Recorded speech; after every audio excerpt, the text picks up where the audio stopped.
Welcome Accounting to Chapter 5.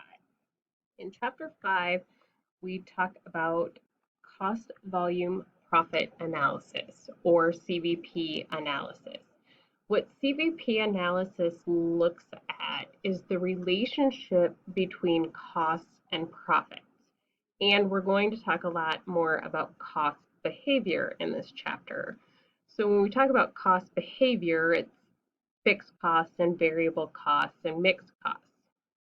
But when we're looking at cost volume profit analysis, we're trying to answer questions of how many units do we need to sell in order to cover all of our expenses? How many units do we need to even increase that sale to make a profit? If we create more units or have different expenses, how does that affect our profitability? So for example, if we raise our advertising cost or have a sale, how do those things affect our profitability? We have key assumptions that underline cost volume profit analysis. So those key assumptions are that our costs and selling prices are constant. So that the price of a product or service doesn't change as volume changes. So we don't do volume discounts. Costs are linear, and we can accurately divide them into variable and mixed components. And if we have more than one product, which we're going to talk about both looking at just one product, and then if we have multiple products, when we have multiple products, we assume that there's a relationship between the mix of those sales. And we'll look at that more when we get into some examples. So when we're talking about CVP analysis, the term profit is operating income, not net income. So we're just talking about operating income. We think about in chapter 3, when we did our income statement, we ended with operating income. We're not going to be looking at income taxes or the different other things that get added to an income statement after operating profit. We're also not talking about cash flows. So we already know that revenue and cash flows don't always mean the same thing. We get cash at different times and we pay out cash at different times. When we're looking at CVP analysis, we use the contribution margin for all of that analysis. So the contribution margin is our sales minus the variable costs.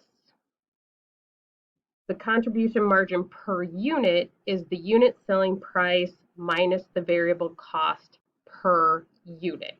And we can express that in a dollar amount or as a ratio. So the contribution margin per unit divided by the unit sales price tells us the contribution margin ratio. What the contribution margin is how much we have after variable costs to contribute to covering fixed costs. So total variable costs per unit are constant to that unit. Remember, the variable costs that generally happen in production are direct materials and direct labor. So they change directly in relation to the number of units we have. So that's one of the reasons that we use contribution margin to look at what we need to cover fixed costs. We have it in a unit amount, so we already have those equations.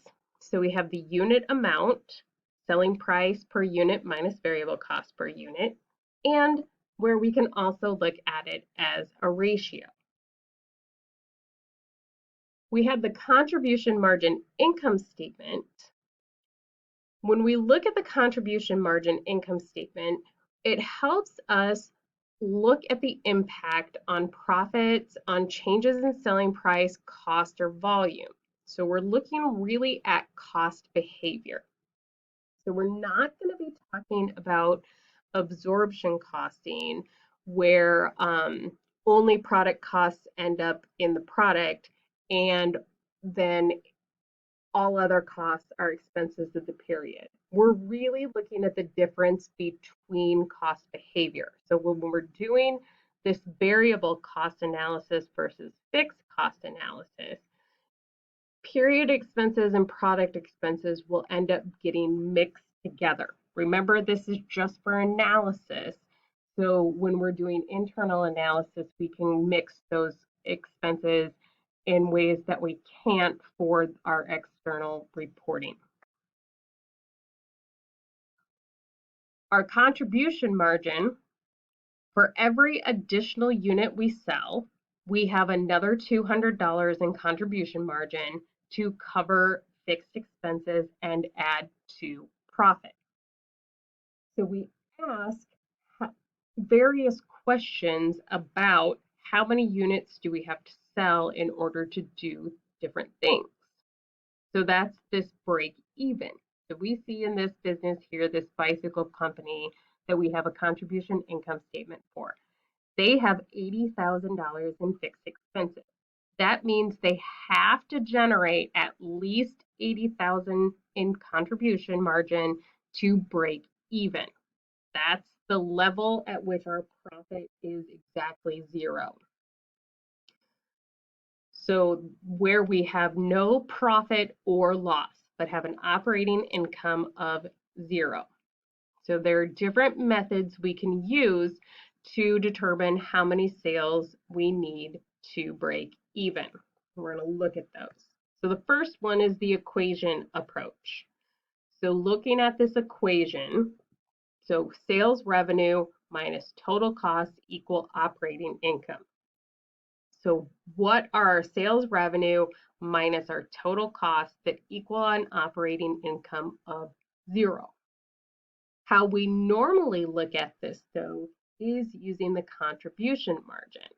So we look at what is the break-even point in units is expressed as fixed costs divided by contribution margin per unit.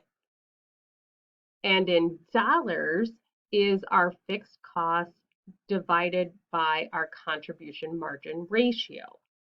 So we can see an example here, if we have fixed costs of $24,000 and a contribution margin per unit of $30, then we need to sell 800 units per month in order to have an operating income of zero. For the dollars, if we have fixed costs of $24,000 and we have a contribution margin ratio of 30%, then we need a minimum of $80,000 in monthly sales in order to break even. And that should, if we had our sales price, calculate out to 800 units per month times our sales price. So if we go back to our racing bicycle company, we can see that that break-even point is 400 bicycles. We have a contribution margin of $200 and fixed expenses of $80,000. If we sell one more unit, so 401 bikes, our net operating income increases by $200, or what that contribution margin is per unit. So when we look at that equation form, we have profit equals sales minus variable expenses minus fixed expenses. So what's our contribution margin minus fixed expenses?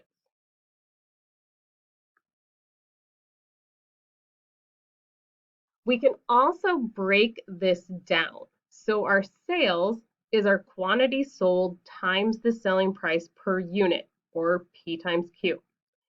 And variable expenses is our quantity sold times variable expenses per unit, or Q times V.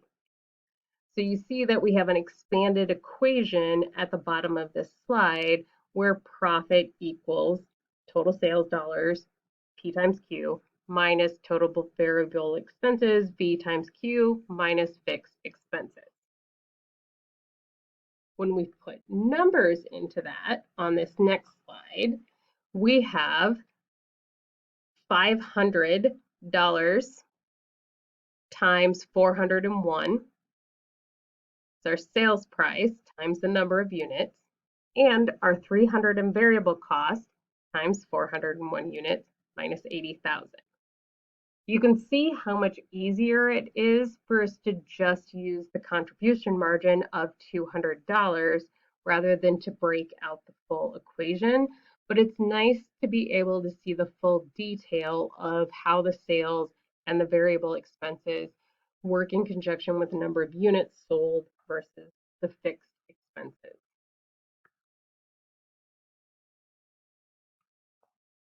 So that when we're looking at that P times Q minus V times Q, that's really just brings us down to the unit contribution margin times the quantity sold minus fixed expenses. That's one of the reasons that we use that unit contribution margin in CVP analysis, is because it makes the calculations easier